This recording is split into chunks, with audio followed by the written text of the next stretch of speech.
திமுகவில் இணைந்தார் ஓபிஎஸ். என்ன பொறுப்பு தெரியுமா?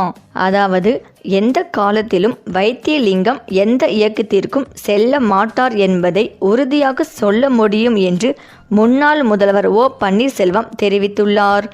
ஓபிஎஸ் ஆதரவாளர் மனோஜ் பாண்டியன் திமுகவில் இணைந்த நிலையில் அடுத்ததாக வைத்தியலிங்கம் திமுகவுக்கு செல்ல உள்ளதாக கூறப்பட்டு வருகிறது. சட்டசபை தேர்தலுக்கு இன்னும் 6 மாதங்கள் மட்டுமே இருக்கும் நிலையில் 4 முனை போட்டி உருவாகும் என்று கணிக்கப்படுகிறது. திமுக கூட்டணி, அதிமுக கூட்டணி, நாம் தமிழர் மற்றும் தவேக என்று 4 கட்சிகள் தேர்தல் பணிகளை தீவிரப்படுத்தி இருக்கின்றனர். இன்னொரு புறம் பாஜக கூட்டணியில் இருந்து வெளிவந்துள்ள ஓபிஎஸ் மற்றும் அமமுகவின் அடுத்த கட்ட நடவடிக்கை குறித்து எதிர்பார்ப்பு அதிகரித்துள்ளது. அதிமுக ஒருங்கிணைப்பு சாத்தியம் குறைவாகவே இருப்பதாக பார்க்கப்படுகிறது. இதனால் ஓபிஎஸ் ஆதரவாளர்கள் என்ற நிலைப்பாட்டை எடுப்பார்கள் என்ற கேள்வி எழுந்துள்ளது. ஏற்கனவே ஓபிஎஸ் ஆதரவாளர்களில் முக்கியமானவராக இருந்த மனோஜ் பாண்டியன் முதல்வர் ஸ்டாலின் முன்னிலையில் திமுகவில் ஐக்கியமாகியிருக்கிறார். இதனால் தென் மாவட்டங்களில் திமுக கூடுதல் வலிமை பெற்றுள்ளது. இந்த நிலையில் திமுகவின் அடுத்த இலக்கு ஓபிஎஸ் அணியில் இருக்கும் வைத்தியலிங்கம் தான் என்று கூறப்பட்டு வந்தது. ஏனென்றால் ஓபிஎஸ் அணியில் இருப்பவர்களை எடப்பாடி பழனிசாமி ஏற்க தயாராக இல்லை என்று கூறப்பட்டு வருகிறது. இதனை சாதகமாக பயன்படுத்த திமுக தரப்பில் அமைச்சர் அன்பில் மகேஷ் நேரடியாகவே வைத்தியலிங்கத்திடம் பேசியதாக சொல்லப்பட்டது. திமுகவிற்கு வந்துவிடுங்கள், உங்களுக்கான மரியாதை அளிக்கப்படும் என்று அன்பில் மகேஷ் பேசிய பின் வைத்தியலிங்கம் தரப்பும் அமைதி காத்து வருகிறது. ஜெயலலிதா அமைச்சரவையில் 4வர் அணியில் ஒருவராக இருந்த அதிகாரம் மிக்கவராக வலம் வந்தவர் வைத்தியலிங்கம். ஒற்றை தலைமை விவகாரத்தில் ஓபிஎஸ் பக்கம் வைத்தியலிங்கம் அணிவகுத்தார். அது மட்டும் இல்லாமல் வைத்தியலிங்கத்தின் ஆதரவாளர்களாக இருந்த ரதிமீனா, சேகர், அறிவுரை நம்பி உள்ளிட்டோர் எடப்பாடி பழனிசாமி பக்கம் சென்றுவிட்டனர். தற்போது திமுக தரப்பில் இருந்து அழைப்பு வந்திருப்பதால் முடிவு எடுக்காமல் வைத்தியலிங்கம் ஆலோசித்து வருகிறார். இந்த நிலையில் சென்னையில் செய்தியாளர்களை சந்தித்து ஓபிஎஸ் பேசுகையில் வைத்தியலிங்கம் திமுகவுக்கு செல்வது குறித்து கேள்வி எழுப்பப்பட்டது. அதற்கு ஓபிஎஸ், வைத்தியலிங்கம் அதிமுகவில் இணை ஒருங்கிணைப்பாளராக இருந்தவர்.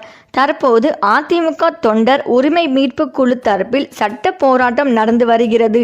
எந்த காலத்திலும் எந்த இயக்கத்திற்கும் போக மாட்டார் என்பதை உறுதியாக சொல்கிறேன் என்று தெரிவித்துள்ளார். ஆனால் கடந்த சில நாட்களாகவே ஓபிஎஸ் உடனான நெருக்கத்தை வைத்தியலிங்கம் குறைத்து வருவதாகவும் பார்க்கப்படுகிறது.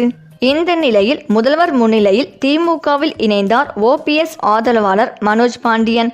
இவர் தற்போது அதிமுக எம்எல்ஏவாக இருந்து வருகிறார்.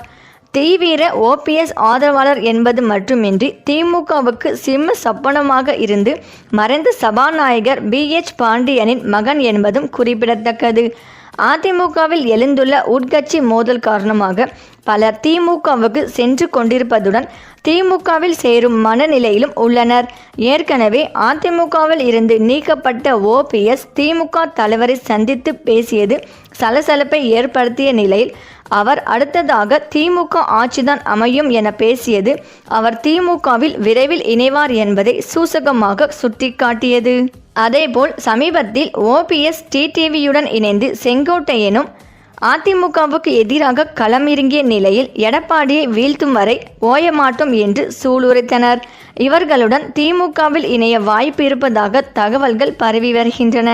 இந்த பரபரப்பு மத்தியில் ஓபிஎஸ்ஸின் தீவிர ஆதரவாளரான அதிமுக எம்எல்ஏ மனோஜ் பாண்டியன் இன்று காலை முதல்வர் ஸ்டாலின் முன்னிலையில் திமுகவில் இணைந்தார். இந்த நிகழ்ச்சியின் போது முதல்வர் ஸ்டாலினுடன் திமுக பொதுச் செயலாளர் துரைமுருகன், நேரு, திமுக துணை பொதுச் செயலாளர் கனிமொழி, அமைச்சர் சேகர் பாபு ஆகியோர் உடனிருந்தனர். பின்னர் செய்தியாளர்களிடம் பேசிய மனோஜ் பாண்டியன், திராவிட கொள்கைகளை முழுமையாக பாதுகாக்கும் தலைவராகவும் தமிழக உரிமைகளை பாதுகாக்கும் தலைவராகவும் முதலமைச்சர் மு.க. ஸ்டாலின் செயல்படுவதால் திமுகவில் இணைந்ததாக தெரிவித்துள்ளார். மேலும் இன்று மாலை 4 மணிக்கு தனது எம்எல்ஏ பதவியை ராஜினாமா செய்ய உள்ளதாக தெரிவித்துள்ளார். ஓபிஎஸ் மற்றும் அவரது மகன் உள்பட அவரது ஆதரவாளர்கள் விரைவில் திமுகவில் இணைவதற்கு முன்னோடியாக மனோஜ் பாண்டியன் திமுகவில் இணைந்துள்ளதாக தகவல்கள் தெரிவிக்கின்றன. இந்த நிலையில் ஓபிஎஸ் தன்னோட ஆதரவாளர்களுடன் சென்னையில் டிசம்பர் 24ஆம் தேதி ஆலோசனை நடத்தினார். இந்த கூட்டத்தில் எடப்பாடி பழனிசாமின்னு பெயரை சொல்லவே வெட்கமாக இருக்கு என்றெல்லாம் ஏகத்துக்கும் ஆவேசப்பட்டிருந்தார் ஓபிஎஸ். வைத்தியலிங்கமும் எடப்பாடியை கடுமையாக விமர்சித்திருந்தார். இந்த கூட்டம் முடிந்த கையோடு தமக்கு நெருக்கமானவர்களிடம் ஓபிஎஸ் பேசும்போது வித்தியாசமாகிவிட்டது. கலைஞர் சிஎம்மா இருந்தப்ப அசெம்பிளியில் ஒரு நாள் என்கிட்ட துரைமுருகன் தனியா வந்து பேசினாரு. அப்போ உங்க மேல ஒரு கேஸ் ஃபைல் என்கிட்ட இருந்தது. நானும் சைன் பண்ணி சிஎம்க்கு அனுப்பி வைத்தேன். ஆனால் தலைவரோ ஓபிஎஸ் நம்ம சூத்திர சிஎம், அவர் மேல் ஆக்ஷன் எடுக்கிறதான்னு சொல்லி அந்த ஃபைலை ஒதுக்கி வச்சிட்டாரு என சொன்னார். அந்த அளவுக்கு கலைஞர் என் மேல ரொம்பவே பாசமா இருந்தாருன்னு உருக்கமாக தமது ஆதரவாளர்களிடம் ஓபிஎஸ் பேசியிருக்கிறார். இதுக்கு பிறகுதான் ஓபிஎஸ் சில விஷயங்களை அவங்க கிட்ட வெளிப்படையாகவும் ஷேர் பண்ணியிருக்கிறாரு.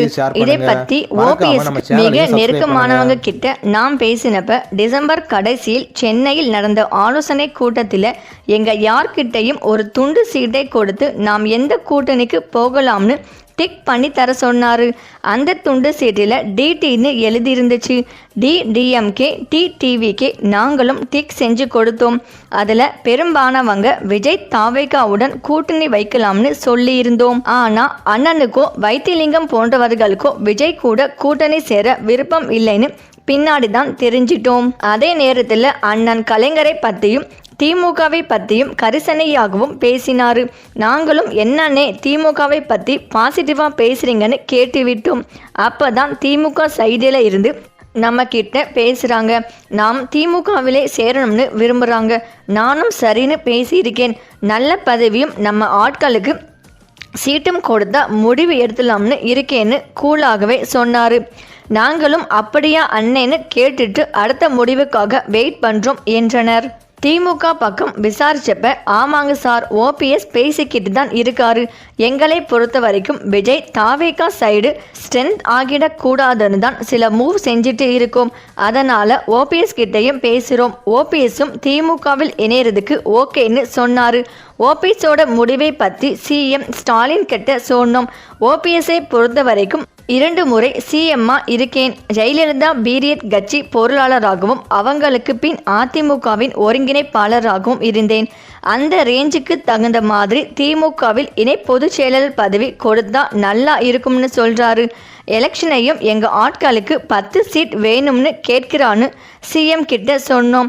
ஒரு நிமிஷம் சிஎம் அதிர்ச்சியாகத்தான் எங்களை பார்த்தாரு. இணை பொதுச் செயலாளர் பதவியா? அப்படி ஒன்று நம்ம கட்சியிலே இல்லைன்னு சிஎம் சொன்னாரு.